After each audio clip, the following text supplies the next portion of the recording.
Treasury secretaries say they're investigating. But there's another thread here. Because House Republicans and the Treasury Secretary just now talked about a link to terrorism, a possible link. He said they're just now beginning to look into it.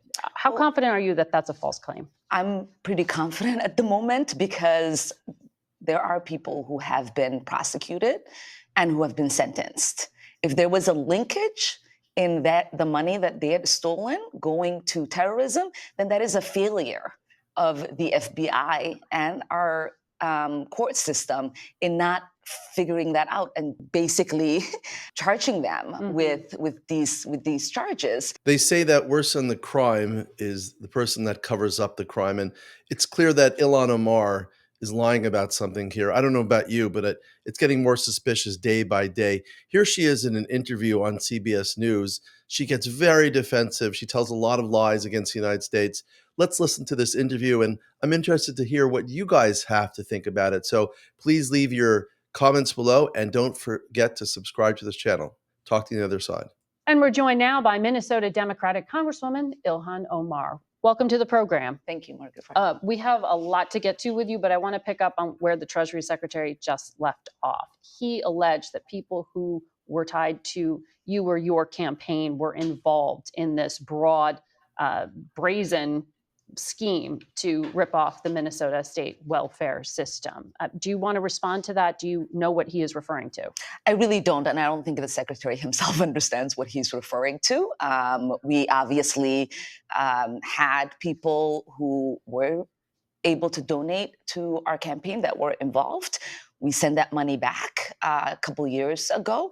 And actually, I was one of the first members of Congress to send a letter to the Secretary of Ag asking them to look into what I thought was a reprehensible fraud that was occurring within the program. So this was, just for our audience, the Biden-era Justice Department called it the largest COVID fraud scheme in the country. And this was pocketing COVID-era welfare funds, more than $1 billion in taxpayer money that was stolen. It was pretty shocking. Of the 87 people charged, all but 8 are of Somali descent. And that has added to the spotlight being put specifically on your community. Why do you think this fraud was allowed to get so widespread? Well, I want to say, this also has an impact on Somalis because we are also taxpayers in Minnesota. We also could have benefited from the program and the money that was stolen. And so it's been really frustrating for people to not acknowledge the fact that we're also as Minnesotans, as taxpayers, really upset and angry about the fraud that has occurred. Mm-hmm. So do you think, though, that there was a failure by the Democratic state government to police itself? This is a brazen, fraudulent activity here. Yeah, and that is what I alluded to in my letter that I'd sent to the Secretary of Ag, was to see where things were going wrong. How can this amount of money disappear fraudulently without there being alarms being set off? And it is something that, we have to continue to investigate. We have to continue to ask those questions.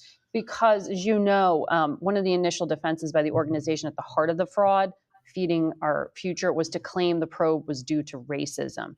Do you think that this was all about negligence, or that it was like political fear of alienating the Somali community? So you have to remember that the woman who led the program is a Caucasian woman. And that was her way of making sure that this would continue to happen by using whatever rhetoric that was available to her. We do know that when the money was stopped, they did sue.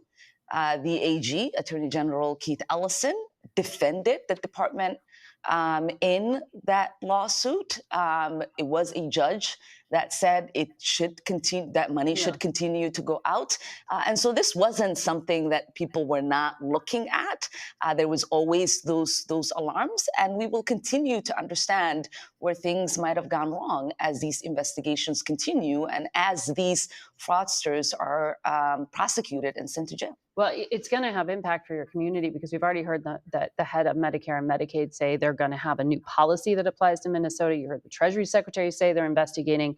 But there's another thread here, because House Republicans and the Treasury Secretary just now talked about a link to terrorism, a possible link. He said they're just now beginning to look into it. How confident are you that that's a false claim? I'm pretty confident at the moment, because there are people who have been prosecuted and who have been sentenced. If there was a linkage in that the money that they had stolen going to terrorism, then that is a failure of the FBI and our court system in not figuring that out and basically charging them with these charges.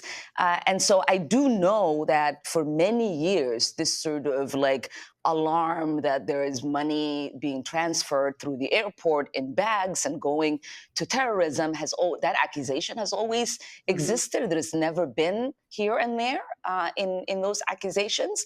But if that is the case, if money from US tax dollars is being sent to help with terrorism in Somalia, we want to know. Yeah. And we want those people prosecuted. And we want to make sure that that doesn't ever happen again. So there are 80,000 people of Somali descent in your state, but the president has been very focused, not just on them, but on you. In this extraordinary cabinet meeting, he said Somalis, quote, come from hell. They complain and they do nothing but bitch. Take a listen. These are people that do nothing but complain. They complain. And from where they came from, they got nothing. We don't want them in our country. Let them go back to where they came from and fix it. Thank you very much, everybody. That knocking is vehement agreement from his cabinet members there. I just wonder what the reaction is in your district to have that from the highest office in the land. It's disgusting. It's completely disgusting. These are Americans that he is calling garbage. And we feel like there is an unhealthy obsession that he has on the Somali community, and an unhealthy and creepy obsession that he has with me.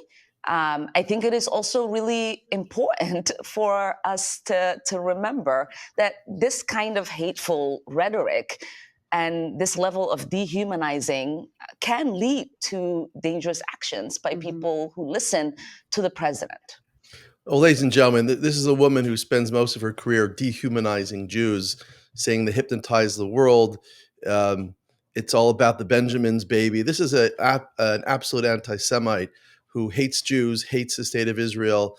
And in this interview, she's just getting very, very defensive. I mean, no one ever asked her questions like this, especially on CBS. So she's really confused right now what to say, because she knows it's happening in the heart of her community. She's implicit in her denial, but the actuality is that she may have something to do with what happened in this tremendous scheme where people were giving her money. Keith Ellison, the Attorney General of Minnesota, was covering up for people. The governor Walz also was receiving money from these people. It looks to me this is quite the cesspool, another Democratic run state where the Democrats are passing money to each other, CYA protecting each other right here. And once again, we see a corruption at the highest level coming from her community, where 80 of the people convicted or accused of being doing these crimes were from her community. So clearly she's very involved with it. In fact, one of the leaders that had a restaurant was one of her donors that was billing millions and millions of dollars to the government. So these people are all working together very carefully. This is a lot of deception. And but she's very good. She's very slick at saying everybody is trying to attack her, where she actually attacks Jews, Americans, and the rest of the country. But I'm really interested in what you guys have to say about this. So why don't you leave your comments down below? And remember to subscribe to this channel, and we'll see you in the next video.